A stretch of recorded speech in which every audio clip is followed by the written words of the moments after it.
Mga giliw po naming mga taga-subaybay, ang totoo po, hindi lamang po ang mismong Kwaresma ang labag sa aral ng Panginoong Diyos, kundi pati na po ang mga ipinatutupad ng Iglesia Katolika Romana na mga aktibidad o gawain tuwing panahon ng tinatawag po nilang Kwaresma.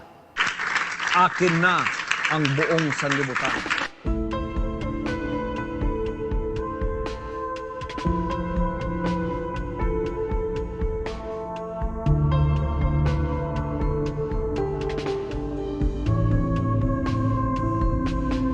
Inutil! Tarantado!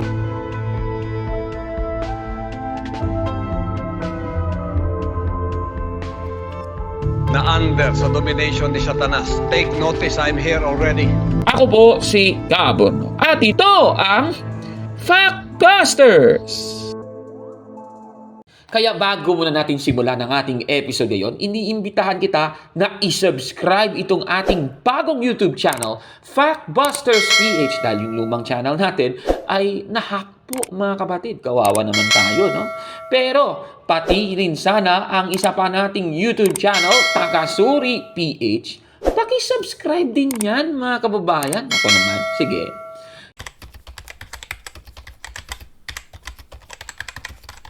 Magandang araw mga kapatid and welcome na naman sa isang episode ng Factbusters PH. Babasahin muna natin ang isang talata sa Biblia. Unang Timoteo, Kapitulo 6, versikulo 3. Ganito po ang ating mababasa. Maaring may magturo ng kakaibang turo na hindi sumasang-ayon sa mabuting salita ng ating Panginoong Hesukristo na ayon sa mapagkakatiwalaang katuruan. Napakaliwanag po ng ating nabasa. Meron po mga nagtuturo ng mga mali at hindi po tinuturo ng mga apostol. Hindi po ayon sa iglesia na itinayo ng ating Panginoong Hesukristo ayon po sa Biblia. May mga tao talaga na magtuturo ng hindi sang-ayon sa ating Panginoong Hesukristo, mga kababayan. At ano po ba itong katuruan na dapat din nating isaalang-alang mga kapatid? Ayon po kay San Pablo sa 3 Gs ng Filipos, ganito po ang ating mababasa.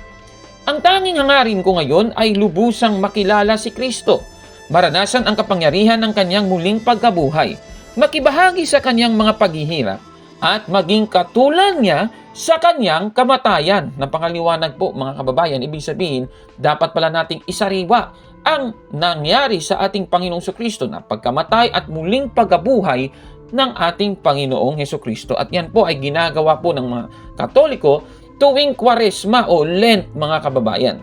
Sa ating episode ngayon ay ipagpapatuloy natin ang pagtalakay tungkol po sa naging propaganda ng Iglesia ni Cristo ni Manalo laban sa Kwaresma ng Iglesia Katolika sa pamamagitan ng programang Ang Pagbubunyag ni Dan Omar Leibag mga kapatid. At kung hindi mo pa napanood ang unang bahagi ng video na ito, panoorin nyo po para mas malinawan po kayo sa mga naging argumento nila na pawang mga palpak mga kababayan. Sa ating episode naman ngayon, tatalakayin natin ito pong ginamit nilang talata. Unang Timoteo 4, 1 at 3. Ganito po ang ating mababasa.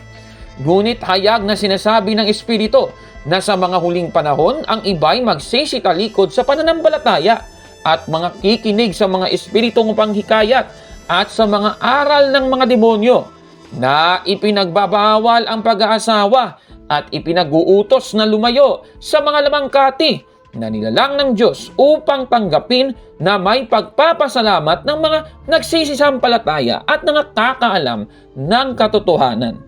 Mula po sa ating binasang ito, ano ba ang masasabi ng ministro ng Iglesia ni Cristo ni Manalo si Dan Omar Leibag tungkol po sa mga ginagawa ng mga Katoliko tuwing Kwaresma? Eto, panoorin natin siya mga kababayan.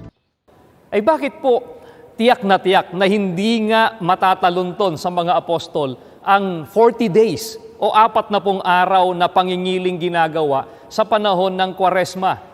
Mga kaibigan, sinasang-ayunan po ba ng mga apostol ang pangingilin ng mga araw at mga panahon? Babasahin po natin ang nakasulat sa Biblia. Ganito po ang pahayag ni Apostol Pablo sa Galacia 4:9. Itutuloy po natin hanggang talatang 11. Ganitong kanyang sinasabi. Ngunit ngayong nakikilala na ninyo ang Diyos, dapat ko pa ngang sabihin, ngayong nakikilala na kayo ng Diyos, bakit kayo nanunumbalik sa mga tuntuning walang bisa at walang halaga? Bakit ibig na naman ninyong paalipin sa mga iyon? Ipinangingilin ninyo ang mga araw, mga buwan, mga panapanahon at mga taon. Nangangamba akong baka ako'y nagpagod ng walang kabuluhan dahil sa inyo. Mga kaibigan, ayon po kay Apostol Pablo, nanunumbalik sa mga tuntuning walang bisa at walang halaga at ibig na namang paalipin ang mga taong nangingilin ng mga araw, mga buwan at mga panahon. Grabe naman yan ha. Grabe talaga itong kanyang mga sinasabi, no? Ayon sa kanya, mga kababayan, hindi daw nakalulugod sa Diyos ang mga pinatutupad ng mga otoridad Katoliko tuwing Kwaresma. At meron siyang mga binasang aklat, ano? Yung una, binasa niya yung My Catholic Faith ni Louis Laravuire Moro sa page 99 na sinasabi daw na during the period of Lent, the Church forbids the solemnity of marriages. Yan ang nakasulat. At sa isa pang aklat, siya ang inyong pakinggan, ang aral na Katoliko ni Enrique de Mon sa pahina 139, ang sinasabi daw, yung ikalawang utos ng Santa Iglesia, mag-ayuno at huwag kumain ng anumang lamangkati sa mga araw na bawal. Lumalabas mga kapatid na sa Kwaresma, pinagbabawal daw ng Iglesia Katolika ang pag-aasawa at bawal din daw na kumain ng lamangkati o karne, mga kapatid. At ito nga ginagawang ito ng mga Katoliko ang siyang katuparan ng unang Timoteo 4:3 na ipinagbabawal daw yung pag-aasawa at ipinag-uutos daw na lumayo sa mga lamangkati. At yan daw ay aral daw ng mga demonyo ayon po sa unang Timoteo 4:1. Ang tanong, totoo kaya itong mga sinasabi ni Dan Omar Leibag? Suriin natin yan mga kababayan. Sa unang niyang referensyang binasa, during the period of Lent, at after nun, merong, eto na naman tayo, ... ano? The Church forbids the solemnity of marriages. Ano bang ibig sabihin ng solemnity of marriages? Marriages, ha? Akala siguro niya yung pag-aasawa mismo yung pinagbabawal. Ano? Yung pinagbabawal, yung kasal. Wala pong solemnity of marriage, ibig sabihin, walang kasal, mga kababayan, na ginagawa tuwing Lent. Yan yung sinasabi ng aklat, pero hindi naman yung pag-aasawa mismo yung pinagbabawal, ano? At dito kasi sa unang Timoteo 4:3, pag-aasawa yung tinutukoy, mga kababayan. Ibig sabihin, hindi po pwede na mag-asawa ka. Yung tinutukoy sa unang Timoteo 4:3, mga kababayan, ay hindi po yung sakramento ng kasal, kundi yung pagkakaroon ng asawa. Pinagbabawal. Yan po yung tinutukoy sa unang Timoteo 4:3. Ngayon, balikan naman natin yung aklat na ginamit nila. My Catholic Faith ni Louis Laravuire Moro. Ipapakita ko po sa inyo yung page 365, 1963 edition. Babasahin ko po sa inyo yung sinasabi ng aklat. Ganito po ang nakasulat. Isang pagkakamali na isipin na ipinagbabawal ng simbahan ang pagkontrata ng kasal sa anumang araw ng taon. Ipinagbabawal lamang nito ang mga pagdiriwang o tanda ng pagsasaya na hindi naaayon sa diwa ng mga panahon ng pagsisisi. Iyon ay sa panahon ng Kwaresma at Adbyento. Yan po ang ating nabasa. Ibig sabihin, yung solemnity of marriage at hindi yung marriage mismo yung pinagbabawal, mga kababayan.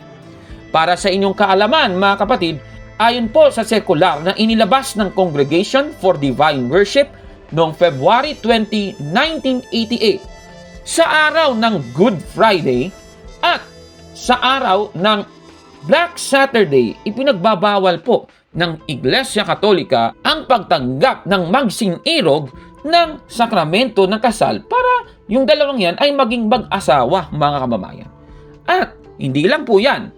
Sa araw ng Easter Sunday at sa mga araw ng linggo sa loob ng Kwaresma, pati sa Adbyento, hindi po binibigyan ng ritual masses ang pagkakaroon po ng Sacrament of Marriage. Wala pong kakibat na ritual masses sa kanila, mga kababayan. Ayon po yan sa General Instruction of the Roman Missal, paragraph 372. At dahil walang ritual mass sa Easter Sunday at sa mga linggo sa Kwaresma, pati nga sa Ash Wednesday, ang iba po, hindi na po pinipili ang mga araw na ito para sa petsa ng kanilang kasal, mga kababayan. Kasi nga, binibigyan ka nga talaga ng option na ito lang po yung pwede nyong piliin. Dito lang po tayo magkakaroon ng seremonyas at pagtanggap sa sakramento ng kasal. Yan po yung totoo niyan, mga kababayan. Hindi naman yung pag-aasawa mismo yung pinagbababan.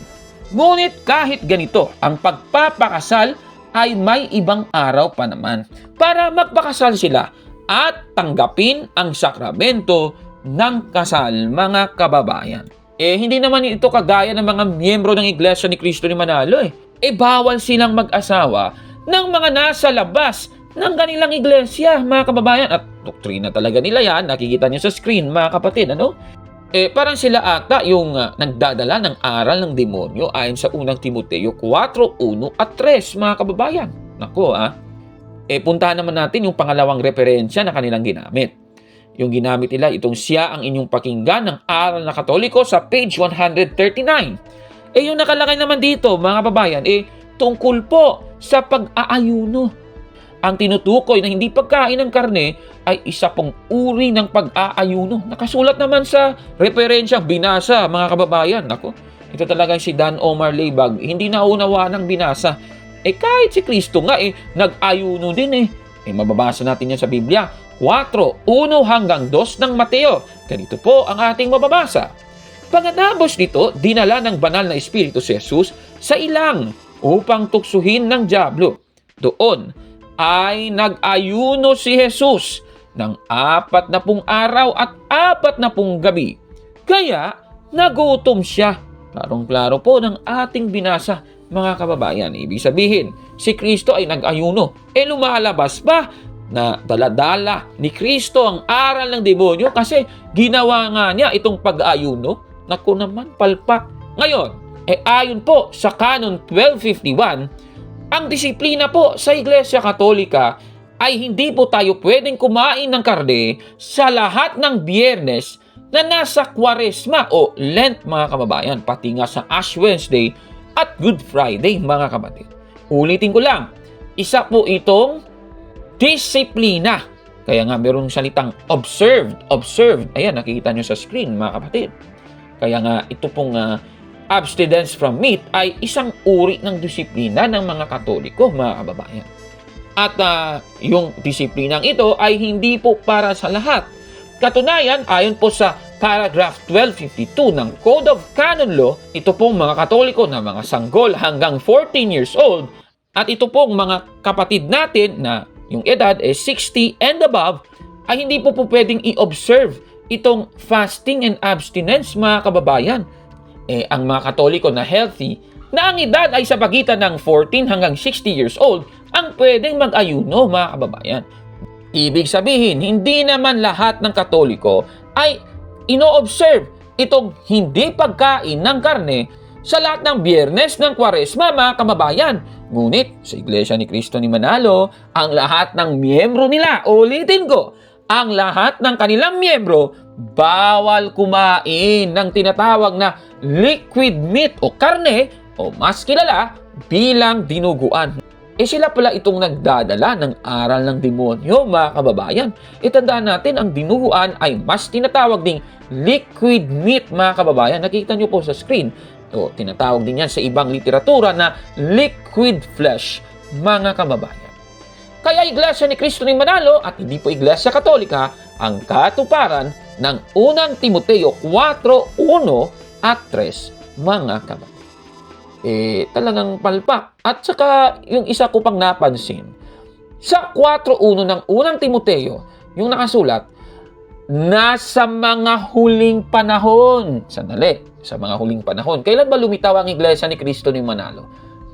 1914, di ba? Sa huling panahon yun. Nako, O tapos, ang sabi, ang iba'y magsisitalikod sa pananampalataya. Hindi naman yung buong Iglesia Katolika. Ang sabi, ang iba'y, ibig sabihin, yung umalis sa Iglesia Katolika at nagtayo ng kaniyang sariling iglesia. Yan po ay ang Iglesia ni Cristo ni Manalo. Bumabalik sa kanila ang kanilang sinasabi. Kaya sa sinasabing ito ni Dan Omar Leibag, Mga giliw po naming mga taga-subaybay, mga kaibigan po namin, hindi po aral ng Panginoong Diyos, manapay aral po ng demonyo. Ang mga aral ng Iglesia Katolika na nagbabawal sa pag-aasawa at pagkain ng lamangkati o karne tuwing Kwaresma po nila. Ko palpak.